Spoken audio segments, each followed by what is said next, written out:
Okay, hi everyone. We're just going to be beginning the programming shortly. We're just waiting for one panelist to join us who's just having a technical issue. But if you just hold tight, we'll be starting momentarily.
Just while we're waiting for Bharat, who is going to be our moderator, with just having a quick technical glitch to log back in, I'm actually going to just introduce the CIC, which I hope everybody is familiar with.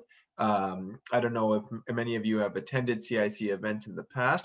However, the CIC, the Canadian International Council, is one of the oldest global affairs organizations in Canada. We have a focus on bringing up dialogue and engaging Canadian citizens with matters that are happening both inside Canada and around the world. I myself am Aaron Baines. You can't see me just because I'm having a bit of an internet issue here, but I'm the vice president of the Toronto chapter, the largest chapter of the CIC. I'm also a lawyer on my day job at Airdrie Burles, but I've hosted several of these events before. We're really pleased to be hosting this one today. Just a quick note as well, if you're not a member of the CIC yet, I have to do the official blurb. You've got to go onto the website and log on to thecic.org, and you can become a member relatively easily. We have fantastic programming throughout the year, and as a member, you also get access to Open Canada, a blog that we're affiliated with, and along with International Journal Access. Just a quick note that we have two upcoming events as well that are similar in focus to our event today. On December 1st, we have an event called Foreign Policy by Canadians under the spotlight Canada and the Indo-Pacific. What next and where next for Canada's global trading interest? And then on December 10th, we have an additional event, another under the spotlight event, what next for Canada-India foreign and trade relations?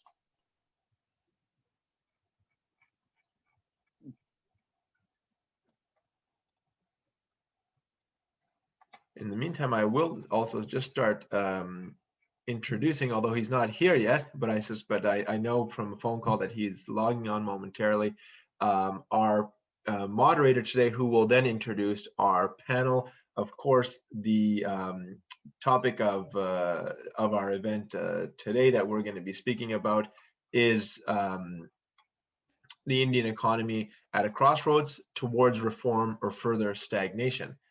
And leading our panel today will be Bharat Punjabi.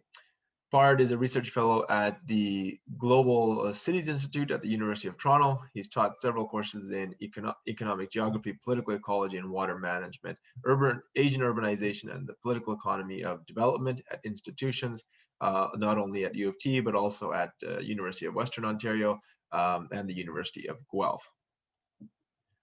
Just give us one moment while I check in to see if he's been able to log on.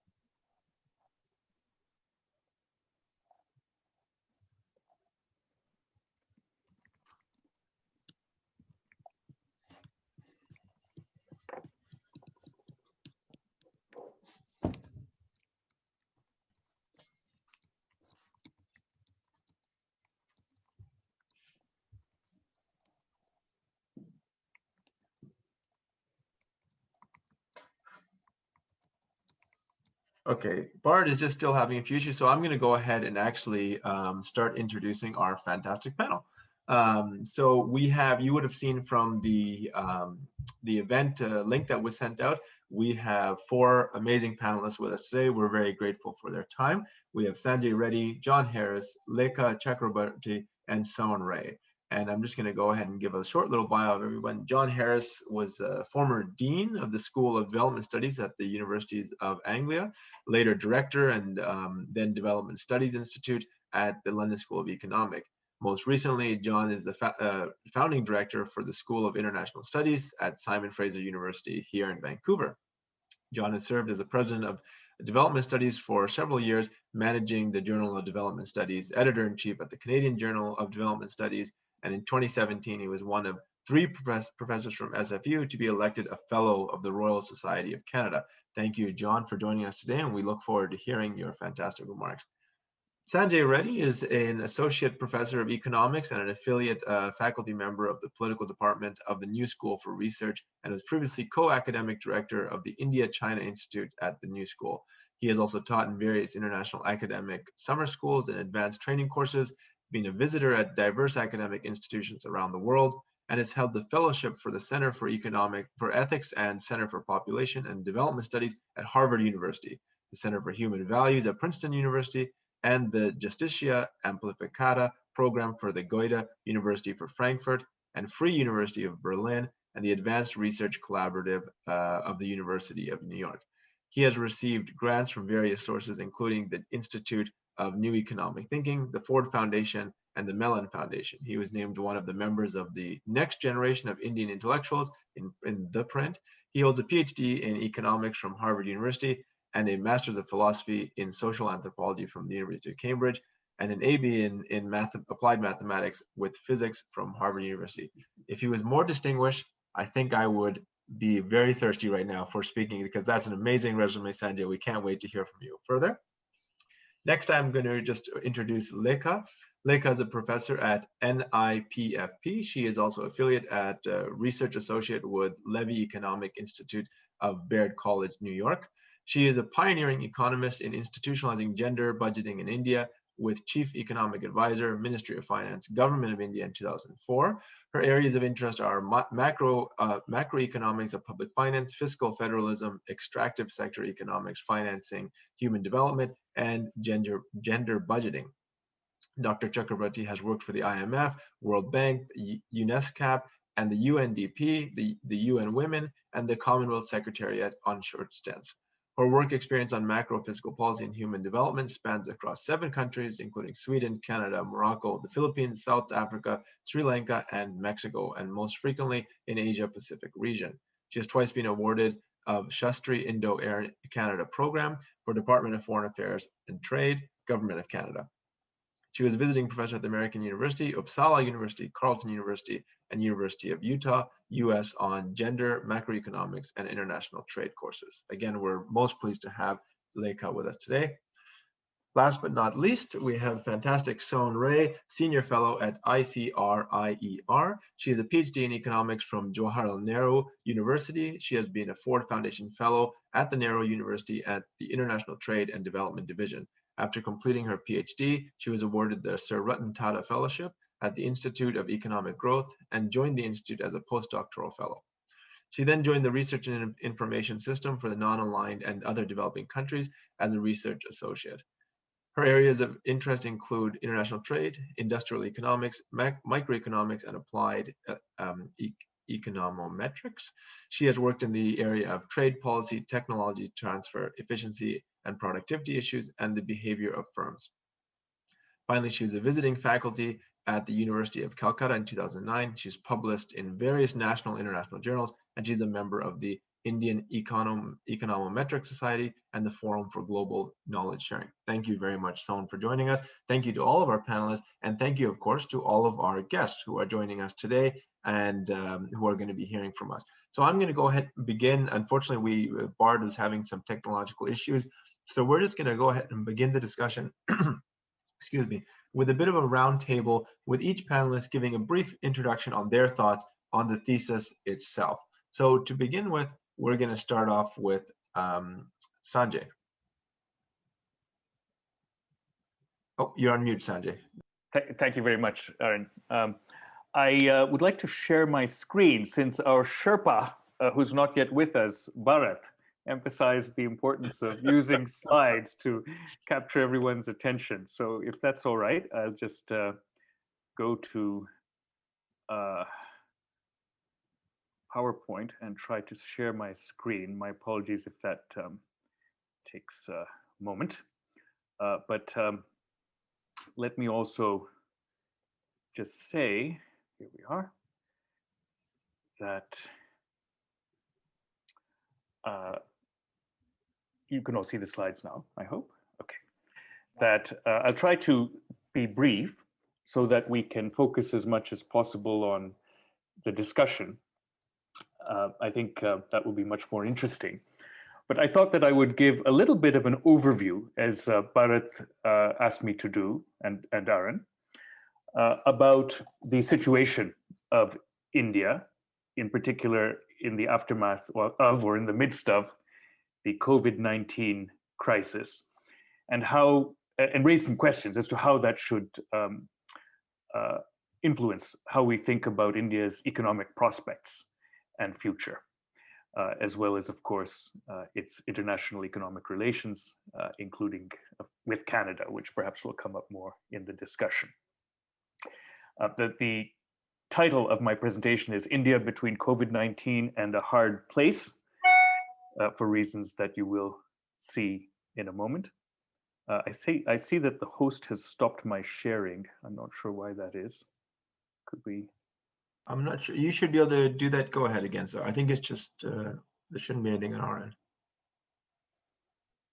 Okay, try again. Can you see it now? Yeah. Yeah. Yes. Thank you. Okay, so let me first of all give you a picture of India's situation with respect to the disease. And of course, all of this data is highly questionable. There are many issues, technical issues, which arise in determining whether the data is accurate and certainly in comparing it across countries. So I'm not going to do the latter. But you can see from this that there has been, this graph on coronavirus cases in India, that there has been COVID-19 cases, that there has been a very sizable increase in the number of cases, and in particular, the vast majority of the cases have emerged after the initial 3-week later extended period of lockdown that took place in the spring. And so India appears to be a case where the national lockdown which took place, which was very severe, according to a number of comparisons, possibly the most severe in the entire world for the duration that it took place, has had no discernible effect on the long-term trajectory, longer term, longer than a few weeks, that is, trajectory of COVID-19 in the country. And so even though India appears still to be fairly far down the league table in the world in terms of COVID-19 cases or COVID-19 deaths per million, nevertheless, it is a country which does not look as if it has successfully controlled the spread of the disease. Of course, India has a major demographic advantage, as do a number of developing countries, in that the proportion of its population, which is over the age of 65, is much smaller than it is in Europe and North America and in wealthy parts of the Asia-Pacific region, such as Australia and Japan.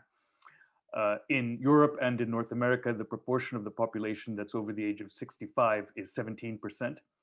And in India and in South Asia in general, it's around 5%. In sub-Saharan Africa, it's actually even lower. It's around 3%. So for that reason alone, you would think that there would be fewer deaths per capita, and that is the case. But there may be other reasons as well. But at any rate, I wanted to show you this graph in order to emphasize that the stringent measures which were undertaken early on have had very little impact on the control of the spread of COVID-19 in the country. And the subsequent actions that have taken place do not seem to have arrested its growth either. So that's a very important context, which I think we should keep in mind. It looks as if the very stringent and severe efforts which took place have had very little health benefit. They did, however, generate an economic cost, as I will show you. This is a chart which I pulled from a recent study, and it only contains a certain number of countries for which data was available, both on the change in the second quarter GDP and the deaths per million. And you can see that India, I don't know if you can see my cursor here, but it's right at the bottom. India is in the least favorable position in the sense that it has had a very severe decrease in GDP per capita, at least in the second quarter, very extreme, around minus 25%. And analysts in India, of course, know these statistics well. And this is much worse than any other country represented here. And indeed, even if you take a larger data set, I believe that India had the most severe decline in the entire world. Now, as a direct result of the generalized lockdown which was implemented. This graph, of course, has two dimensions. It also has deaths per million. And you can see that India is not doing as badly as it could here for the reasons I previously mentioned. But nevertheless, this reveals that a very, very severe economic cost has been experienced with not so evident health benefit. And you can see that China, which has already begun a substantial economic recovery, it appears is doing quite well in this respect in both dimensions. And any association which exists between the two variables is relatively weak. Okay. Now, India, as many countries in the world did, implemented an emergency economic package to respond to the contraction, severe contraction, which was expected and which was indeed experienced. In this slide, I'm showing you the advanced economies. This is an IMF chart. And in the next slide, I'll show you the so-called EMDCs, emerging market and developing countries, the non-advanced economies. I just will draw to your attention that the average total package in response to the crisis in the advanced economies was somewhere on the order of 20% of GDP, roughly 10% in the form of additional spending and foregone revenue, and roughly 10% in the form of equity, loans, and guarantees. So that's a fairly sizable package. Now, of course, this crisis has, unlike many other crises, affected advanced economies disproportionately, perhaps for reasons of their age structure, but also for other reasons that we don't perhaps fully understand. Nevertheless, that's an interesting benchmark to keep in mind as to the magnitude of the fiscal response in advanced economies. As you can see, almost every country has implemented a sizable response. Now, this next graph is for the emerging market and middle income countries. And here you can see that the average response is much lower. Okay, it's on the order of, it looks like 5 to 6% when you add the two components together. And again, just as for the advanced economies, the two components, namely additional spending and foregone revenue and equity, loans, and guarantees, are roughly similar in magnitude, but much smaller than in the advanced economies, presumably because developing countries in general are facing much more severe fiscal constraints, and they are quite concerned about maintaining their external credibility, their debt sustainability, and so forth. And indeed, we've already seen a number of countries that have entered into difficulties. Now, India is way down here on the left, and you'll see that its outright increase in fiscal expenditures in the form of additional spending and foregone revenue is relatively low, 3%. There's a much more sizable component of equity, loans, and guarantees. Nevertheless, India does appear as if it's on the lower end of the spectrum, even with respect to the developing country response.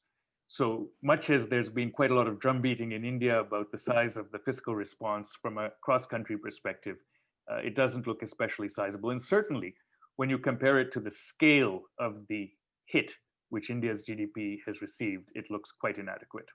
And I think that's the perception of most analysts.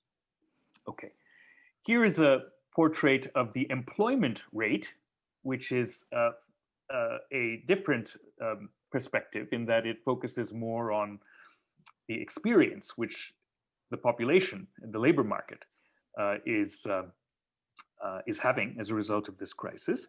And you can see that there was a very, very severe dip as a result of the generalized lockdown that was implemented. And there was a recovery as a result of its lifting. But that very severe dip caused massive social trauma for the period that it was experienced. And I know that other panelists can speak and will speak better to that. For example, the situation of migrant workers who were displaced and faced extraordinary distress in this period. Not only were there temporarily lost incomes, but there may have been various knock-on consequences which are quite adverse, which I won't go into now, but from a social point of view are enormously significant. I would also draw your attention, since this is not a panel only about the COVID-19 crisis, to the fact that employment generation in India has been tepid even prior to the crisis. This is almost a flat line. Of course, it only goes back till October 2019. But even if one were to extend it further, the weak employment generation in India, something we were talking about among the panelists before this session began, is a very serious problem in India and bespeaks the failure of Indian growth and development to be adequately inclusive. And of course, stores up various potential problems. But that's part of the larger picture within which the severe dip and rapid recovery happens. Now, as a side point, I don't have a graph for you on this, but a very interesting fact is that there was actually a profit boom which was experienced in the reported earnings of listed companies in India in the latest earnings season. And it's a little bit hard to reconcile that with the economic distress in the country and the sharp contraction experienced in the second quarter. But again, maybe other analysts can speak to that. That's a short-term issue, but it bespeaks it points to the very different consequences experienced by different sections of the Indian population. Okay, now bringing in a bit more of a longer-term perspective, all of you are aware, I'm sure, of the fact that India has been a major destination for foreign investment. There's been in fact, the largest destination in the world in a couple of years, in recent years. There's been enormous interest in India, and that has been in part driven by the fact that it has had a very high growth rate. I will say something about the comparative picture in a moment, but here let's look at the trend. And you can see that there was in 2016 a high which was experienced of more than 8% of GDP, even GDP growth rate, even though of course there are a number of details that matter here, a lot of controversies about how to measure the growth rate. But putting those to one side, I'm using World Bank data, you'll see that this was a very respectable growth rate. Sometimes in India, 8% is not treated as respectable, but from the point of view of almost the entire world, this is an enormously impressive achievement. But you can also see that in the intervening period, there has been a decrease, a steady decrease, much before the COVID-19 crisis hit. And so I think that that's also something that those of you who are fresh to an understanding of the Indian economy should keep in mind, that there were a number of different factors that were generating a slowdown. And I hope we'll get to talk about some of these in the discussion. But for example, the problem of slowdown in demand, weak demand, internally and externally, the problem of non-performing assets in the banking system, quite a number of companies which were encountering quite serious payments difficulties, and a number of other factors were already present prior to the 2020, excuse me, COVID-19 crisis. Okay. Now, from an international point of view, nevertheless, India was, even after this slowdown, in a comparative perspective, an attractive destination. And this will show you why. If you look at the darker blue, grayish blue countries in this picture, these are the countries with the higher growth rates in the world. And of course, there are two behemoths here, China and India. And in 2019, China had, according to World Bank data, I'm sorry, there's a typo here, it should say GDP growth rate. China had 6.1% aggregate growth rate, and India had 5.0. So India was not lagging much behind China. India had indeed surpassed China somewhat before that, and then China had again overtaken India in terms of growth rate. But if you listen to the typical external private sector analyst in BlackRock or Goldman Sachs or what have you, they would tell you that although India and China have similar growth performance, India is the more promising destination from a number of points of view, in particular its democratic framework, rule of law, favorable demographics, younger population, and so forth. So there was a narrative which had been building, at least. I'm not going to speak to the correctness of that narrative quite yet, but there had been a narrative that had been building that India was the superior investment destination, certainly among the large investment destinations in the emerging among the emerging markets in developing countries, to use the IMF terminology.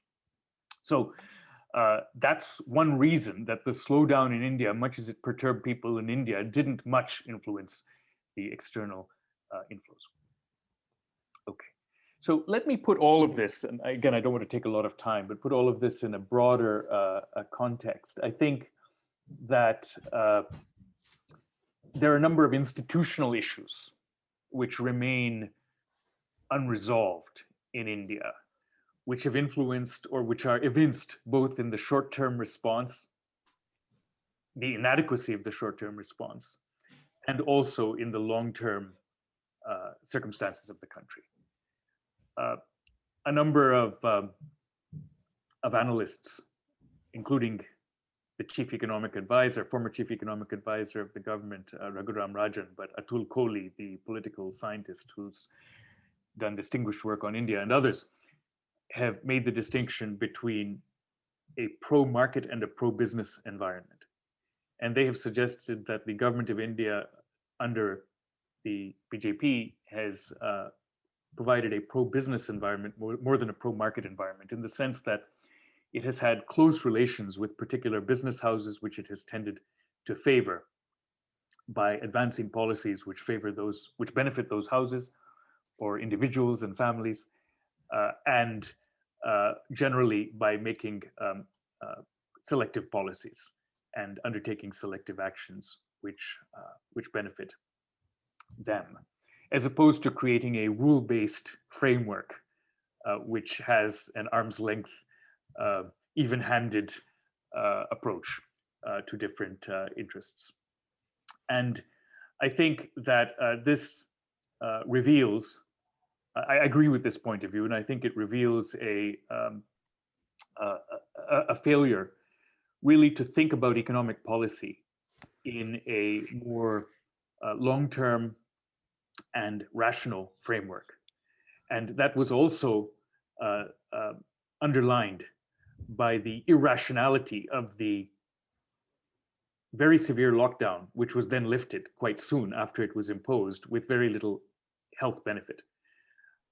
The very weak and inadequate fiscal response and other aspects of the government's actions this year, that there is really no adequate framework for thinking in a short-term, intermediate term, or long-term fashion. The abolition of the once extant Planning Commission and its replacement by a new entity called the Niti Aayog does not seem to have really provided that.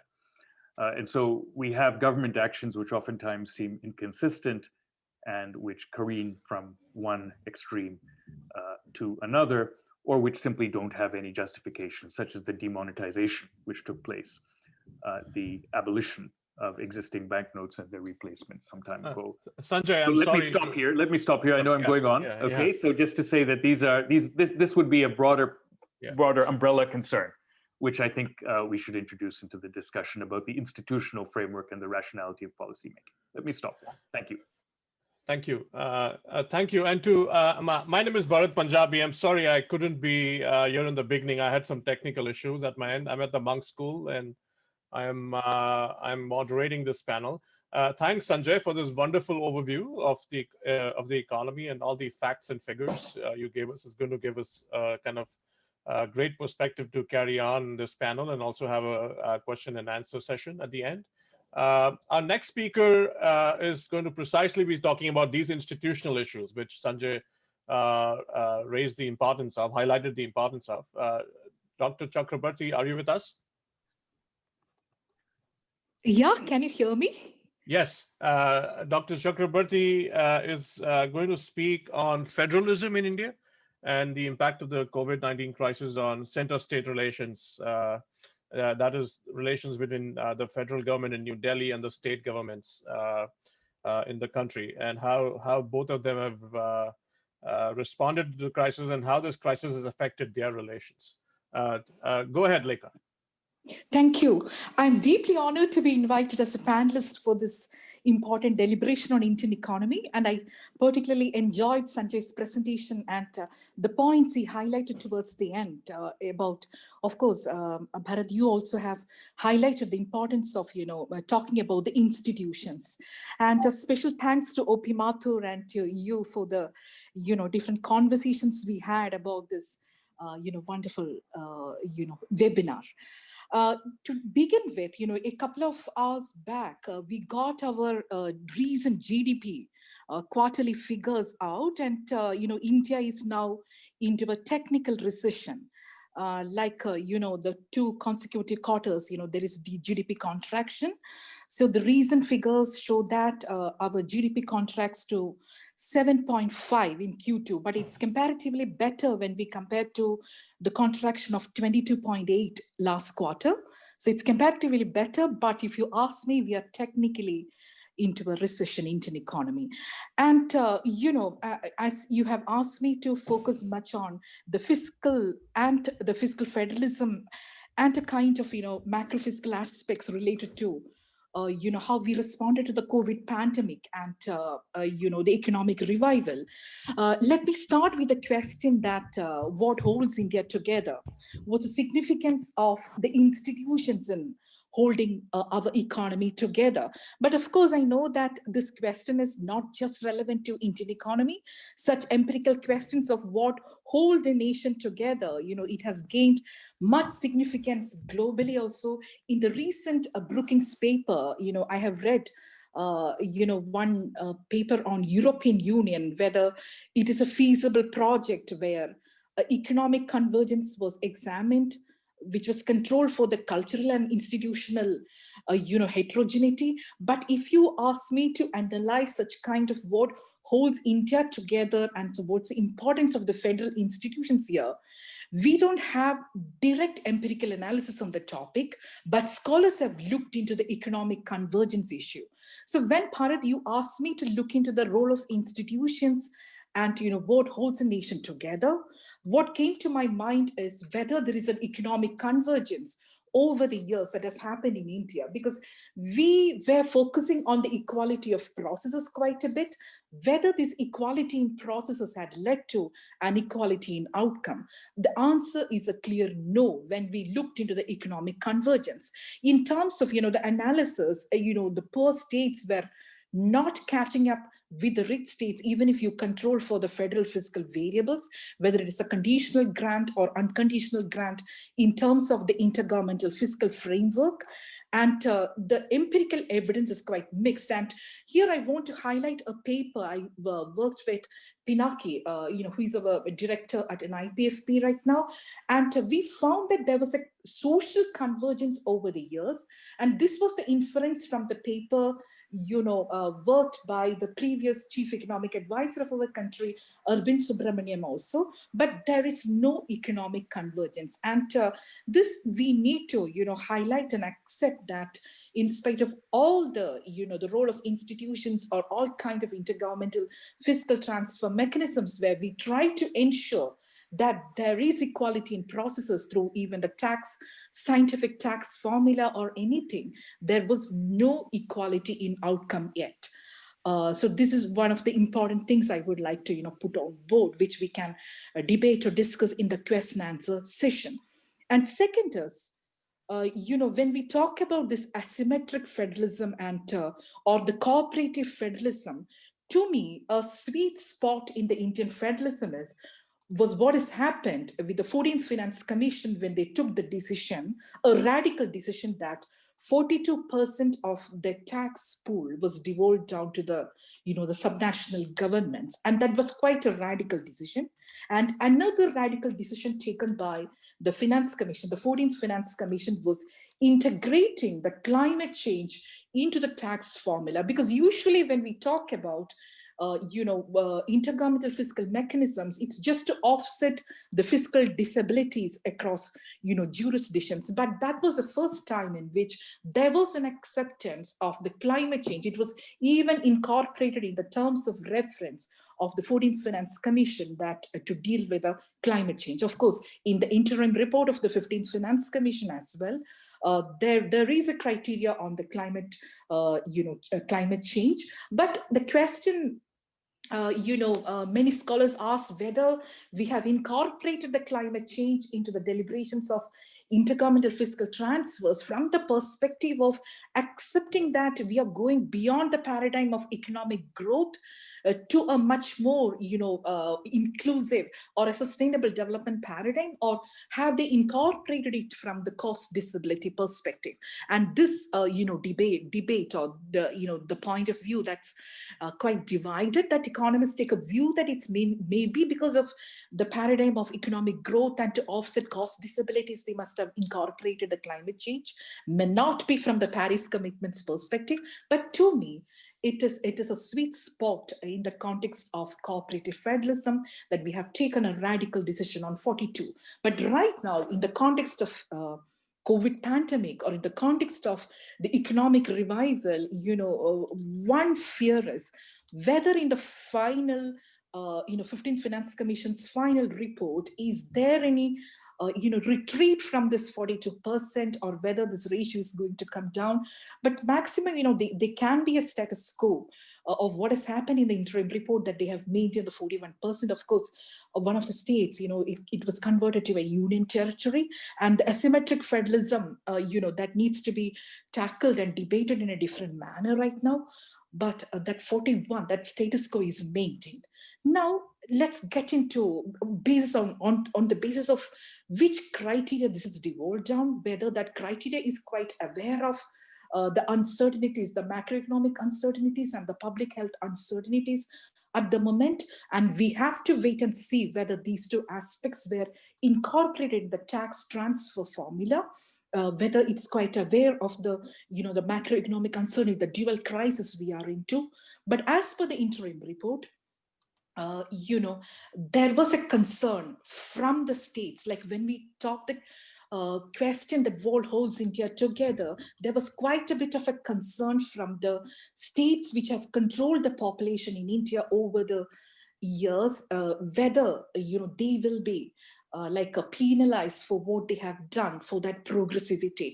But they have controlled, they have incorporated a variable to adjust to the demographic performance, and it was given quite a bit of weightage of 12.5, and that's the way they have corrected. And here again the question that how they are going to address the COVID pandemic, whether it will be through the conditional transfers or if it is through the unconditional transfers. And in the debates, there was a highlight that there could be a possibility of a COVID grant that will happen, in the intergovernmental fiscal transfer, whether I think it may be more of a conditional grant in nature than incorporating a criteria related to the public health uncertainty in the tax transfer formula itself. So I highlighted about the economic convergence that's not happening, and the kind of magnitude and the criteria which is used so far. designing the intergovernmental fiscal transfers. And the next question I would like to highlight is, when we talk about the fiscal federalism, usually we stop at the level of the state governments, and the third tier in our country that's not given adequate emphasis or significance when we talk about fiscal federalism. And at the third tier, and of course there is a crisis of data, of general government data we have. All what we have about the general government, is the government financial statistics provided by IMF. But in our country, the concept of PSBR, the public sector borrowing requirement, or the kind of, for computing the public sector borrowing requirement, we need to have the data at the 3 levels of government plus intra, public sector transactions, but we don't have any PSBR concept in India. And when it comes to the third tier, the data is in crisis. And also, when you look at the assignment, expenditure, and the functions, in this functions and finance, the unfunded mandates, it's quite significant at the third tier. And we need to give more emphasis at the third tier, whether it's urban government or the local government, in order to have our debates right, rather than getting, just the fiscal decentralization debates confined to the state level. And this is another point I would like to highlight. And another point is, when we talk about monetary policy or fiscal policy at the national or subnational level as a counter-cyclical fiscal policy, the question that that gets flagged is whether there is an distinct business cycles operate in Indian economy, because it's quite a relevant question, put forward in the context of emerging economies, that the business cycles may not exist. Whatever we experience as a dip from the trend growth rate may be a permanent dip, that there cannot be a what you call the upturn that can happen. It can be a permanent drop from the trend. So if that is the case, when monetary policy and fiscal policy design the pandemic package as an economic firefighting package, whether we will be able to get the economic growth back on board is a crucial question. And in this context, this pandemic package is divided. We can divide that into short-term measures, because each crisis gives us opportunity to float many medium-term reforms as well. For instance, the labor reforms were floated in Indian economy, but we don't know whether it is based on a thorough consultative process of the tripartite consultative process. The labor reforms were on board. It was a quick ad hoc ordinance route. We have taken that decision about the labor reforms. So there is a debate on the economic firefighting package, which can lead to a complete upturn if it's cyclical in nature of a growth crisis, or if it's a long-term structural thing, whether we need to float a different kind of a medium to long-term policy package. That's yet another relevant question. Bharat, I stop here, and Sure. maybe I'll get back to the debates later. Right. Thank you. Yeah. Thank you so much. Like, I already have a number of questions coming to the chat, which I'll pose at the end, the Q&A section. A further institutional dimension to to India's economy, especially in the present context, are the kinds of reforms that have been taken by the present government. And to speak on that, we have a very distinguished panelist, Dr. John Harris, Professor Emeritus from Simon Fraser University, now resident in Kingston, Ontario. And John's going to put, as he has done over the decades, in his wonderful contributions to the political economy of India, is going to put some of these recent changes in context. So John, over to you. Okay, thank you very much, Bharat. In September this year, in the context of the pandemic, the government of India rushed into law without any parliamentary deliberation, major reforms relating to agriculture and to labor. And as you've said, Bharat, in my remarks, I'm going to focus on those. But I thought I might just add very briefly, first off, to what's been said about trends in the Indian economy and its current prospects, by noting that the Narendra Modi has been able to combine extraordinary political success with what I think is economic failure. Given the way in which Indian economic data have been subject to all manner of manipulation in recent years, it's really quite hard to be certain how the economy has been doing. But I think there's little doubt that the growth of GDP has been closer since 2014 to the 4.5% per annum estimated by former Chief Economic Advisor Arvind Subramanian than to the 7% or so claimed by the government. India, it's been argued, has actually been deindustrializing, and it has experienced not just jobless, but actually job loss growth. Figures for open unemployment are unprecedentedly high. The labor force participation rate has dropped below 40%. I'm talking about before the pandemic. And survey data that's actually been suppressed by the government has shown declining consumption and increasing income poverty. Economic failure, I think, is due in significant part to the lack of consistency in economic policy that Sanjay referred to. Lack of consistency has followed, I think, from the priority that's been given to political goals. In essence, I believe the problem is that the Prime Minister has always sought to ride two horses. He's not been at all consistent in pursuing economic reforms or in macroeconomic management, because he's been driven in part by the need to satisfy the leadership and debate of the Rashtriya Swayamsevak Sangh, the RSS, which are generally uneasy, if not frankly opposed to market-friendly economic policies. The first Modi government in the end pivoted toward welfare schemes, all of them associated, or most of them associated in their names with the Prime Minister, and those schemes did prove electorally effective.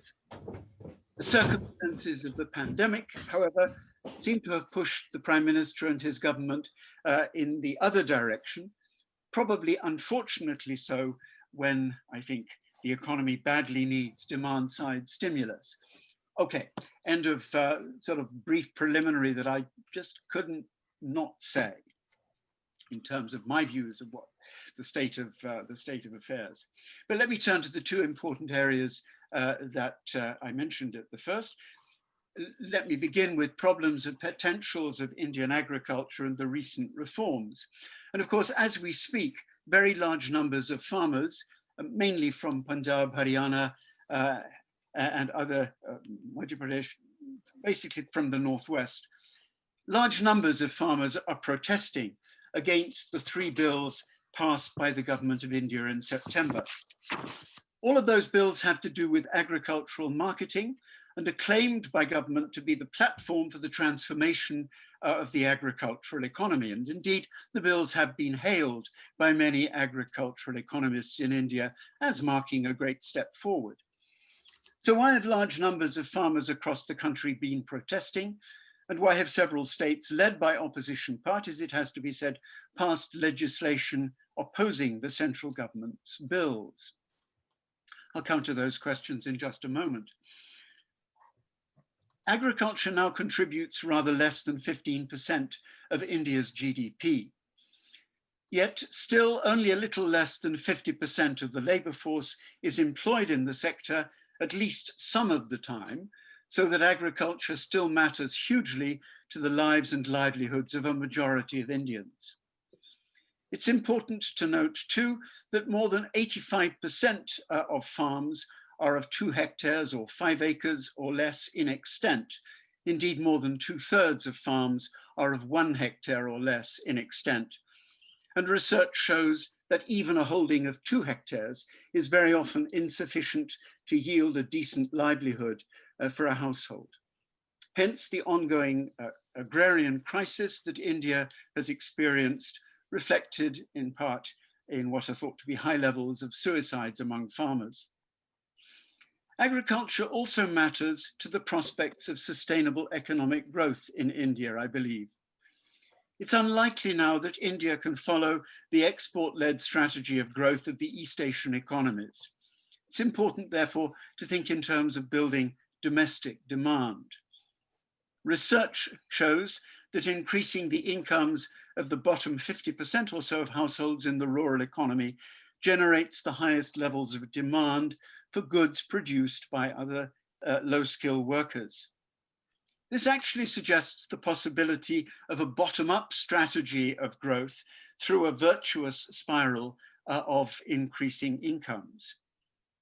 But is it possible to envisage such demand-increasing growth in Indian agriculture? Indian agriculture is generally characterized by low levels of productivity, inefficient use of resources, and limited diversification. There's really a need to encourage the transition from the heavy focus on the cultivation of food grains to horticulture, dairy, poultry, even wine, goods that have higher income elasticities, in order to increase rural incomes and so gradually to increase the demand for urban products. How far is such a process of growth in the agricultural economy encouraged by the 3 farm bills passed in September? That's certainly their intention.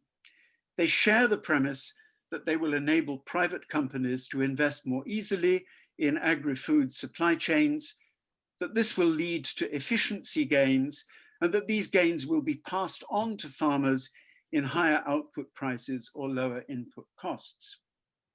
Now, agricultural marketing is a state subject under the Constitution, and most states have passed legislation setting up what are called agricultural produce marketing committees, which run regulated marketplaces that are intended to reduce the risks of exploitation of farmers by traders. But these markets have been held for a long time to limit competition and to leave farmers with very little bargaining power. So the first of the farm bills aims to bypass the state acts, which is why the bills are being opposed in some states, so as to dismantle the supposed monopoly and to open up trade outside the regulated markets to allow private players to transact directly with farmers. A second bill modifies the Essential Commodities Act that regulated storage and movement of essential commodities. The new bill effectively removes stocking limits, which seems to have the aim of encouraging large corporate players to come in. The third bill is intended to encourage contract farming with very little in the way of regulation. So how far do the reforms address the problems of Indian farmers? I think it's important to remember that survey data shows that only about 25% of agricultural trade actually passes through the regulated markets. So these markets aren't always monopoly purchases. 56% of agricultural trade, according to recent data, takes place with private traders.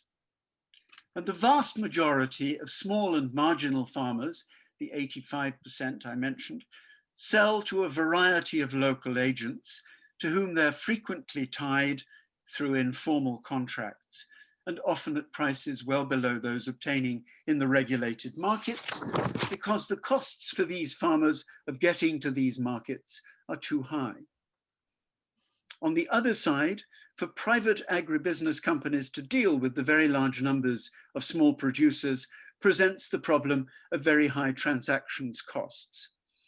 It seems highly likely that such companies will choose to deal with small numbers of large farmers in areas of relatively high productivity, leaving out marginal farmers and more marginal areas. The possible benefits of competition among buyers aren't likely to be very widespread.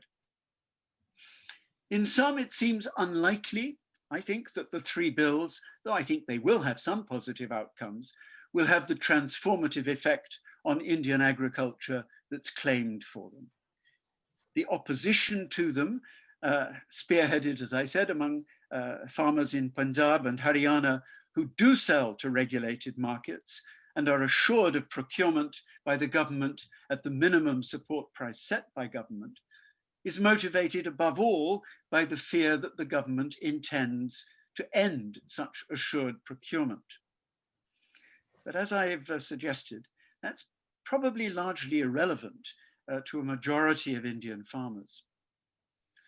A more significant positive move on the part of this government, I think, is the proposal in the last budget to extend support for the formation of much larger numbers of farmer producer organizations, including producer companies and cooperative societies that bring together small producers so that they can take advantage, of course, of economies of scale.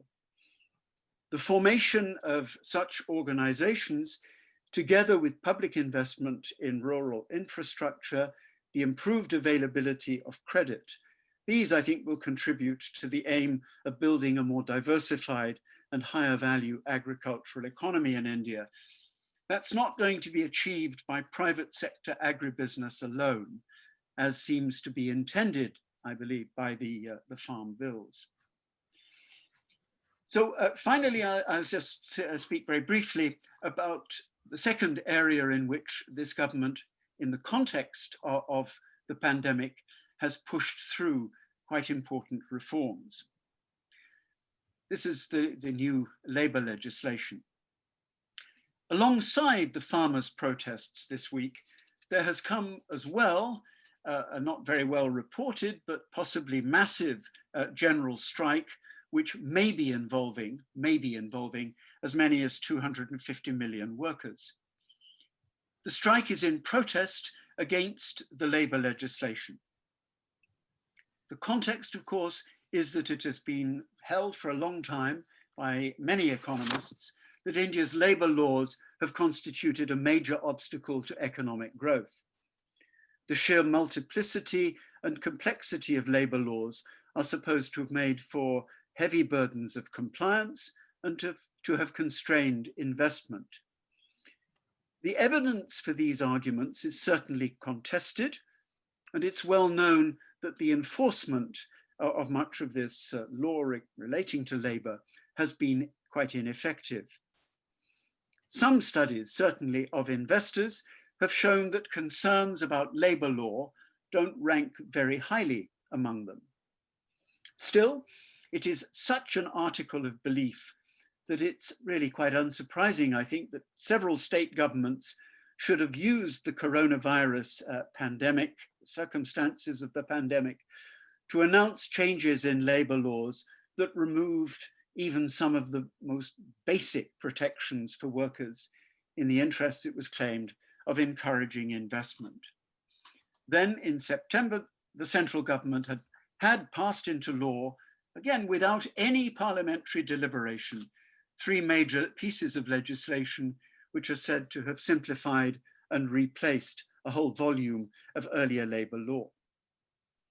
The new laws are concerned, just a couple of minute or so, but that's all.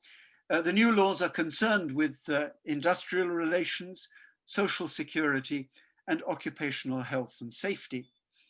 They're quite complex, not easily summarized, and so I just restrict myself to a few basic points. First, the new legislation raises the thresholds in terms of size of enterprise at which different provisions of labor law apply. This means, for example, that standing order regulations that are intended to ensure fair and reasonable conditions of employment while also disciplining workers, and which used to apply to units employing 100 or more workers, will now apply only to units with 300 or more workers. This means in practice that the regulations will no longer apply to about 90% of working factories or to more than about 30 or 40% of workers. The conditions of employment of a majority of workers are effectively left to the mercy of their employers. And this is in a situation in which recent labor force survey data shows that 70% even of those workers, relatively few workers employed in regular wage or salaried employment, don't have such a thing as a written employment contract. The second point is that, and this is really a very important point, is that government has taken upon itself the power to exempt establishments from any or all of the provisions in the labor laws in the interests of increasing economic activity and employment generation. Third, there's greatly increased scope for the legal employment of contract labor. Fourth, the right to strike has been restricted, and the legislation facilitates the deregistration of trade unions. 5, the legislation states that governments shall frame, it says, suitable welfare schemes for unorganized and gig workers, who of course make up the vast majority. The proposal for suitable welfare schemes is greatly to be welcomed, but the legislation is actually extremely vague about how these schemes are to be organized and financed. Well, my last point really is that whether the new laws will encourage investment and facilitate economic growth, of course, remains to be seen.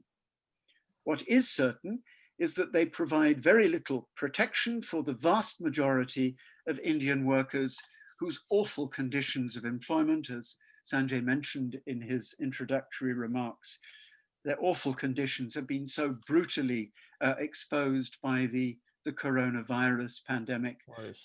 You know, when one authority on migration in India believes that actually more people were on the move, trying to move back from cities to rural homes. More people were on the move in India in the context of the lockdown than had moved at the time of partition in 1947, which is usually believed to have been the greatest single movement of people in human history. Thank you, John. Sorry. Thank you, John. You summed up some of the recent reforms very well, and I think we're going to have I already have I have a number of questions coming through the chat box, which I'll pose to all of you at the end of the webinar. Our next speaker is Sound Ray. Dr. Sound Ray is with the Indian Council for International Economic Relations in Delhi. She's an economist and who writes both on industry and also on international trade. And Sound will hopefully put us, will inform us about what all the recent moves made by or rather the decision not to join multilateral trade agreements in Asia. What are the reasons for that, and and how do we go ahead from here? How does India, what kind of future does India see in Asia and with the rest of the world as far as trade is concerned? Sound, on to you. Thank you. Thank you. I'd like to start by sharing my screen.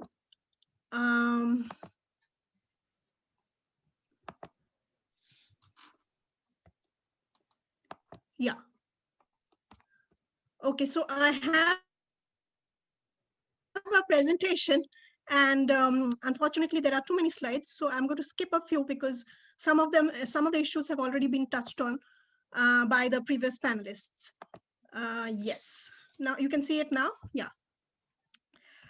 Okay, so I'm going to talk about the impact of GDP of COVID on GDP on some of the sectors and on trade, of course.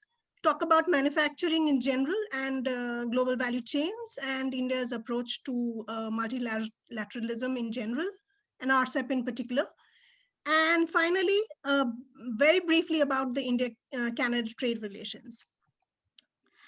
Now, this is a map that from Bloomberg that we have been seeing of the impact of coronavirus in India is in fact one of the countries which has been very badly affected.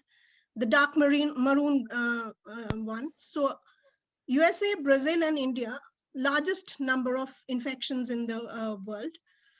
Number of deaths in India, less than the other countries, but nevertheless a very worrying situation. Coming quickly to the estimates or the impact on the economy, GDP estimates for the G20 countries, India is at the complete left of with a decline in the first quarter of about 23%, the highest among the G20 countries. So clearly the Indian economy is at crossroads. The GDP has declined by 24% in the first quarter. Second quarter, about 7.5%. As far as the other sectors are concerned, agriculture is the only sector which has shown positive growth in both Q1 and Q2. Industry has declined by 38% in Q1 and grown only by 0.6% in Q2. Exports and imports both have declined, imports more than the others. And until about 2 years ago, we were thinking that we would actually become the $5 trillion economy by 2024. Clearly now that is a question mark that COVID has put to all of us. And I won't be talking about employment and agriculture because it has been already talked about by John, and talk about industry generally and manufacturing. So what I'll do is that make a comparison between when we were thinking that we will achieve this, in 2018, we thought that we would achieve this $5 trillion economy by 24. And so some of the things that you'll see on the left panel are what was the thought at that time, that we were on the path to achieving that. But on the right, you will see what is the reality right now. So, for example, we were still the major economy, growing faster than most of the other major economies in the world, slowing slightly, but not so much. The slowdown that now we see is both on account of industry as well as the services. But the good thing in 2020 is that for the first time in a lot of years, we have a trade surplus, which means that we are exporting more than we are importing in a long time. The other thing that has happened very drastically is the MSMEs, which the micro and the small and medium enterprises, very particularly badly hit, certainly due to lockdown, but also post the lockdown. So just taking a step back, these two charts basically show you the growth decomposition or the structure of the Indian economy from 1960 to 2010. And the left panel shows you the growth decomposition by sector. It shows basically that how agriculture, the contribution of agriculture has been coming down. The sectors which have been increasing in terms of contribution as well as value added is the non-business service. The yellow part is the non-business service, which has become the largest contributor. I'm not showing the graph as far as employment is concerned, but again, agriculture's contribution to employment has come down, as John mentioned. And so the similar kind of graph as far as employment is also concerned. Quickly skip this because John has spoken about most of these things. The only interesting thing is that apart from the other problems that agriculture is facing, India is also facing a severe water crisis. And there has been some impact of climate change, particularly on wheat and other crops. And but connectivity and infrastructure are very important as far as GVCs are concerned. And in that context, agriculture plays a very important role as far as our exports are also concerned. And there is a problem there as well. Coming to the industry part of the story, IIP basically dominated by manufacturing, which is about 77%, 14% by mining, and about 8% by electricity. And again, we see on the right side of this slide that what has been the story in 2020. So the growth in mining, manufacturing, and construction, negative in the first quarter, slight recovery in the second quarter, and but some modest recovery in terms of IIP, electricity consumption, GST collection, etc. In the second quarter, which the data has come out just today. But the peak industrial level of output has yet to be reached. So the peak of 2019 has yet to be reached. Now, many schemes have been introduced by the government in the industrial sector. Particularly, I want to talk about two things. Again, the ones on the left are the ones which were announced around 2018 or before. So you have the Make in India scheme and the Startup India scheme, etc. The two recent schemes that have come about is an announcement of what is called the Atmanirbhar Bharat, which means self-reliance. And the other one, which has been introduced just a few days back, is the PLI scheme, particularly for certain sectors, food processing, textiles, pharmaceutical ingredients, etc.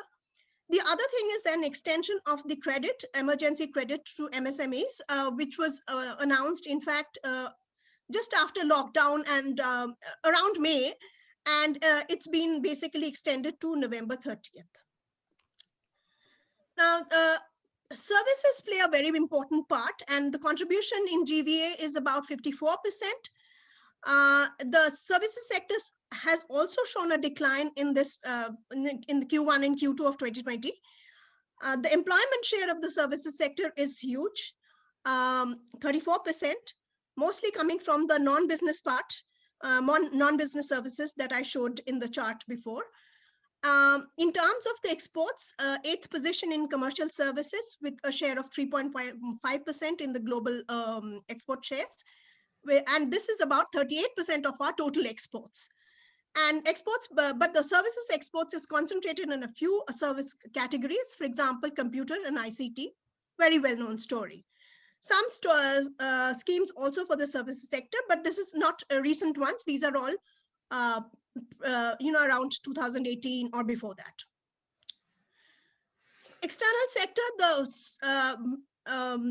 the WTO predicted that this would be a very bad year for world trade in general.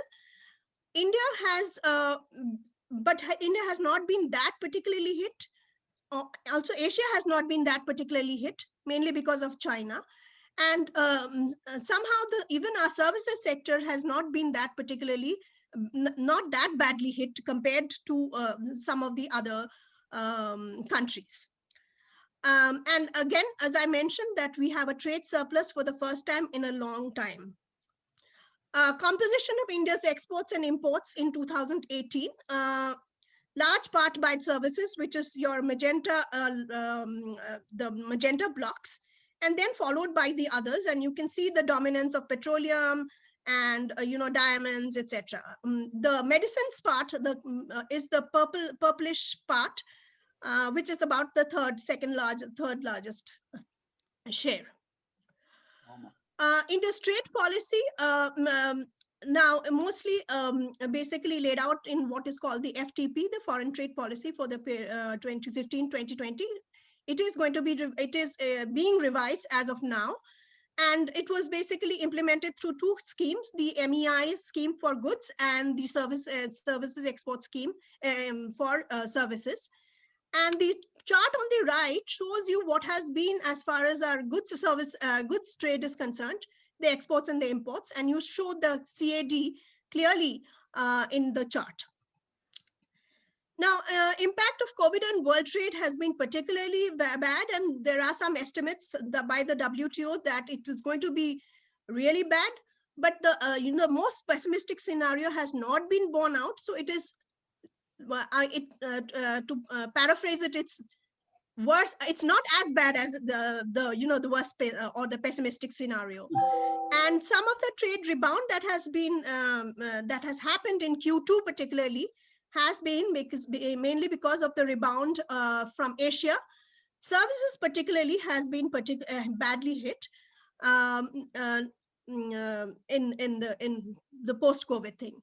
And this is basically the chart which shows you how the manufactured goods trade has panned out in the COVID era. And you see all these, the ones on the left are the ones which have been very badly impacted, starting with automotive products to the extreme left, with footwear, clothing, etc. The only sectors that have done slightly well are the ones on the right, and which includes pharmaceuticals and garments, textiles, not garments, mainly because of things like the PPE, the personal protective equipment. Now I'll skip these two for want of time, a lot of, I mean, India's GVC things has been talked about a lot, that say compared to China, we have not done, or any of the East Asian countries, we have not done so well. And this basically shows you, the graphs on the right shows you the backward and the forward integration as far as industry is concerned. So you can see that some of the sectors are perform better than the others.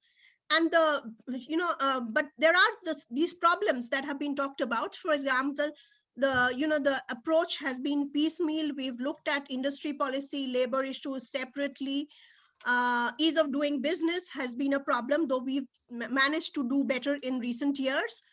The main problems have been things like logistics, the timeliness, turnaround in ports, etc., and lack of skilled workers, or workers which are particularly relevant, or the skill sets which are particularly relevant for certain kinds of industries, and the other common grouses like power outages, infrastructure, etc.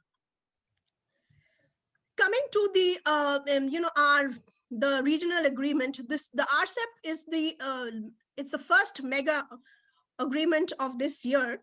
And the 15 member countries, along with India, India was planning to sign this.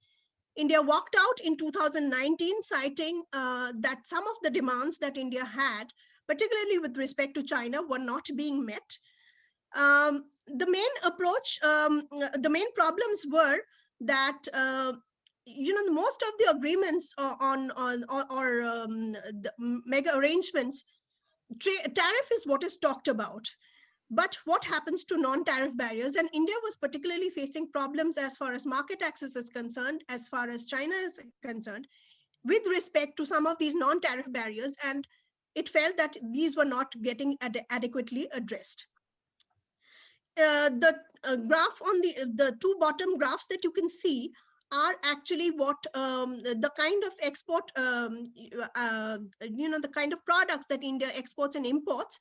And you can see the dominance of intermediates, both in the export and the import, and not so much the consumer goods, which has been one of the talking points or of the policy.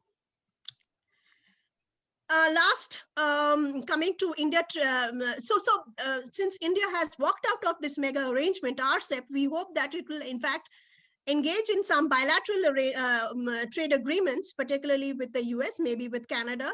It's been negotiating with the EU for the last 10, 12 years. And this chart basically shows you the trade, India's exports and imports from Canada. You can see that it imports a lot of coal from Canada, diamonds also, but the exports on the left show you that medicines particularly are exported, as well as other kinds of textile products like house linen, etc. I'll skip this and just come to then what is as far as the crossroads is concerned. Where are we?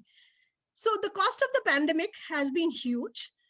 And what is needed is a global cooperation on vaccines, because India is in fact one of the suppliers of generic medicines to the world. But the vaccine that will be developed, how soon will Indians get it? That is a question that is up for grabs. And the world environment now is in fact has become particularly protectionist, particularly to developing countries. And given that developing countries have faced such huge losses and are looking at huge losses, the rebound might take quite some time to happen. Thank you for your attention. Thank you, Sound. So we have a number of questions through the chat function, and I'll try to do my best to pose these two questions to the panelists. And one of the questions which is coming in, and it has been kind of resonating through the audience, is how is India going to tackle some of the unevenness in economic development, especially given that some Indian states are doing very well economically. They have far better economic growth.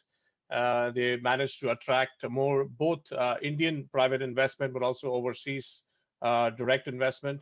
So what are the implications for that, divergence over the next few decades, especially when you compare the situation in India to other federal countries. Lekha, could you address this quickly? Yeah, thank you, Bharat. I have seen Sanjay's chat as well, and it's quite relevant that, we have not reached an economic convergence. And the point you mentioned to the economic policies and the institutions at the subnational level. And here, I want to highlight the debt deficit dynamics, because it's more than the intergovernmental fiscal transfer mechanism. It is through the debt deficit dynamics, this economic convergence or divergence that's happening, because it's a time of revenue uncertainty. Unless we play safe and quite efficiently through the debt deficit dynamics, things are going to be adverse. For instance, we have fiscal rules in our country which states that public debt to GDP, it has to be fixed at 60, and the deficit has to be fixed at 3% of GDP. As you rightly pointed out, there are many states innovating different ways of, approaching the, I could get the point you mentioned, that the states are directly going to the foreign markets, and they're trying to, have rupee denominated bonds to finance the capital expenditure. But in that state, it's a huge political issue right now, whether what they have done is correct or not. But there are two kinds of views on it. I don't want to get into that, but states getting it, because this macroeconomic uncertainty is not just confined to the national level, it's getting spill over into the subnational level. At the same time, if macroeconomic stabilization is a function of a center government, why the states are exposed to the macroeconomic uncertainty? So unless we play our public debt and public, the deficit rightly, and unless we do that dynamics correct, then we won't get the answer, on board. That's what my take. The other panelists have anything to say about federalism and uneven development? Sanjay? Thanks, Bharat. Yes, I think that this is a key issue for India. I mentioned in the chat, for example, that the ratio of the net state domestic product of the richest Indian states and union territories to the poorest is roughly 10-1 if you compare Delhi and Bihar, for example. And so it's no surprise that Delhi is full of Biharis. This is a response to the lack of development in Bihar over decades. It's divergence, not convergence. It's the opposite of what one might have hoped for and expected. Now, why is that happening, and what can be done to address it? That's a complex question. As Lekha mentioned, the Indian fiscal system is supposed, in principle, to have an egalitarian element, but perhaps that egalitarian element is not strong enough. Here we can think about equalization payments among Canadian provinces as an interesting counterpart. And perhaps also the fiscal element of the story is only a part of the story. The fiscal element, of course, has not been working well. There have been complaints from a number of states, Kerala, for example, that they have not received the funds that they were meant to receive in the midst of this crisis, and were supposed to have been devolved to them as per the agreement between state and federal government on tax revenue distribution.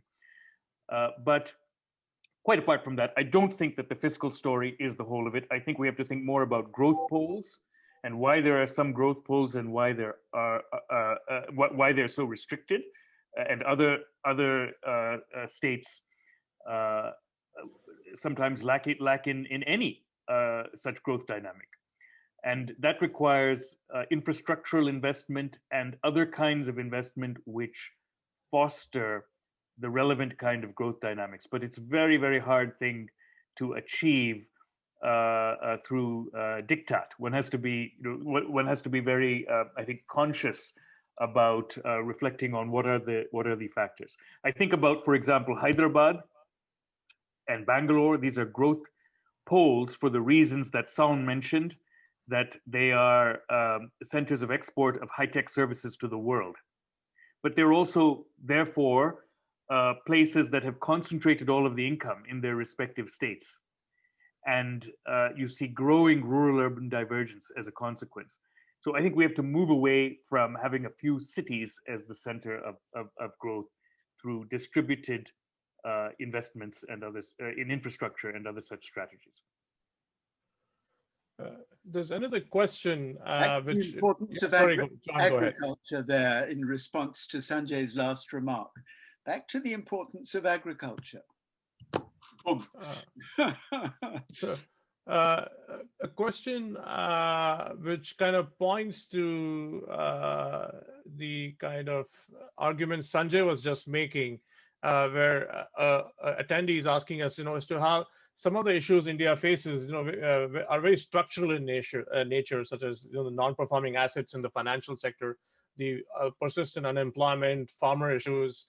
So what are the, if you were policymakers, what would you do to revive the economy in the next 2 years after we hopefully vaccinate the entire country?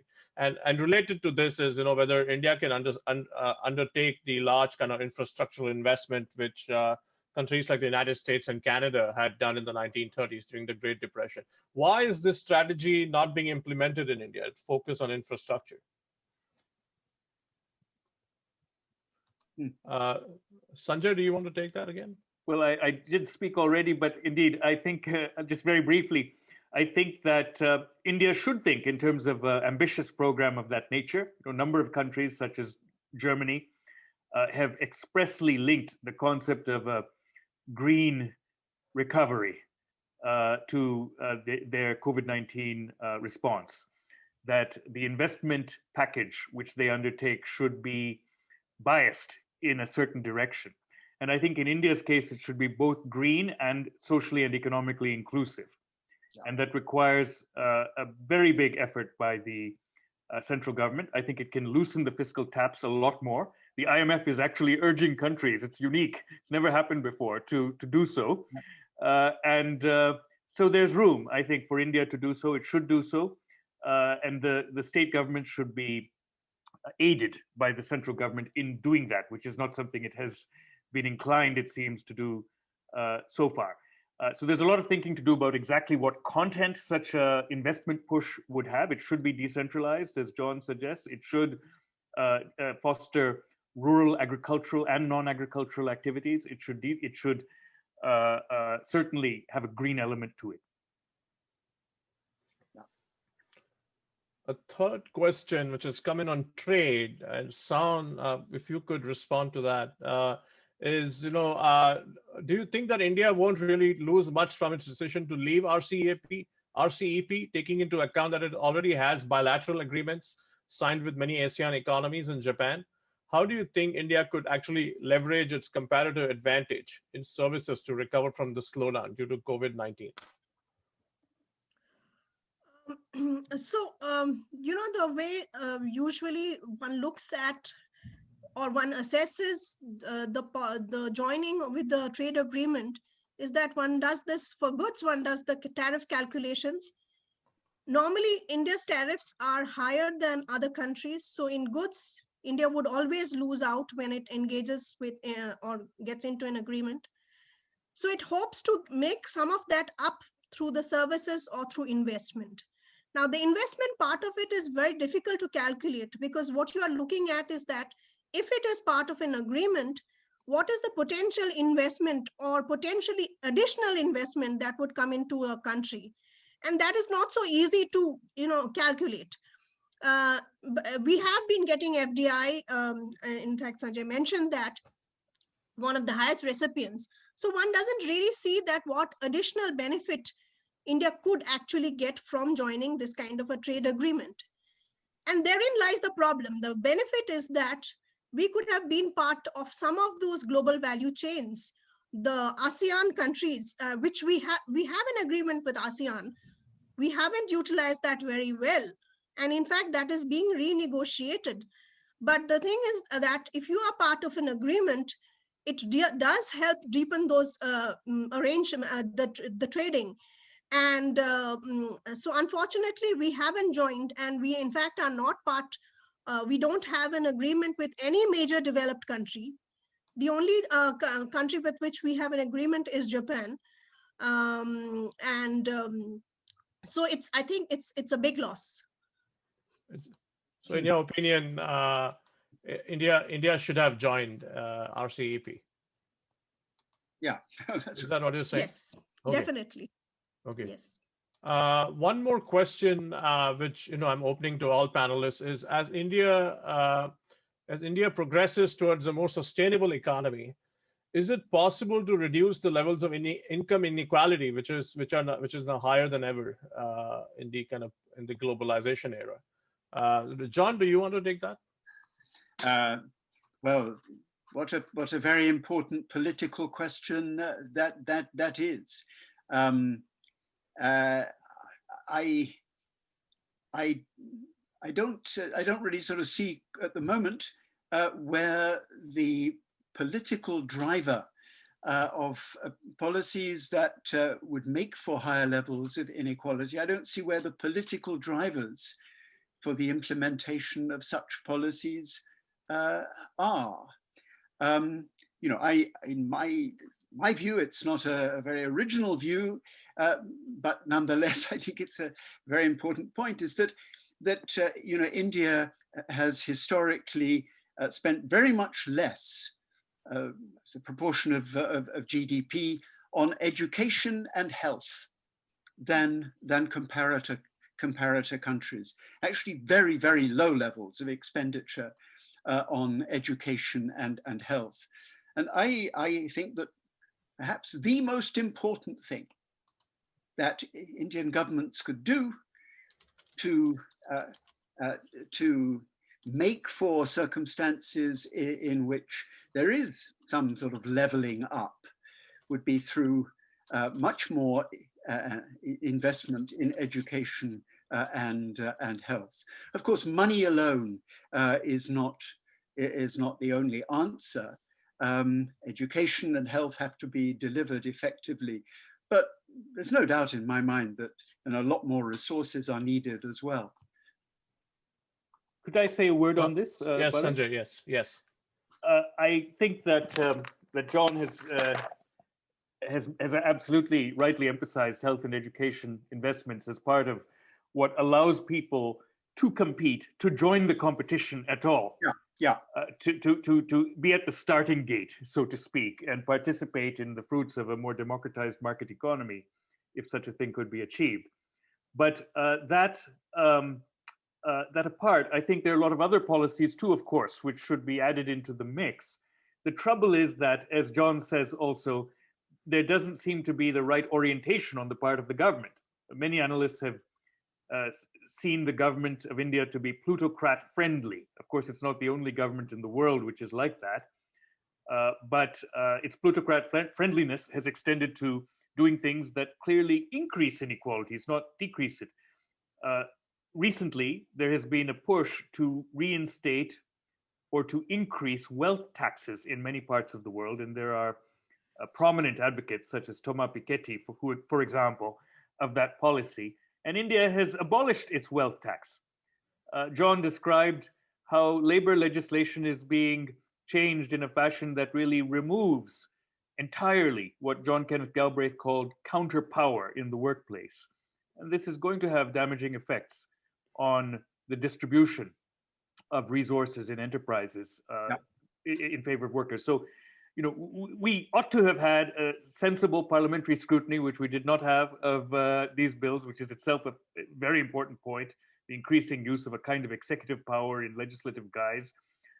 And I think if we had had that and had a more intelligent discussion about what type of labor reform was needed, not against labor reform, but the right kinds of labor reform, which would have facilitated a more cooperative relationship between labor and capital in India, more productivity-oriented relationship, and one which at the same time maintained a certain degree of strength on the side of labor to make legitimate claims, that would have led in a very different direction. We're not having that discussion. We've had a very, I think, very crude discussion over the last 2 decades or more, I would say, with advocates of neoliberal policies arguing that we should have reforms, but also characterizing reforms in only one way.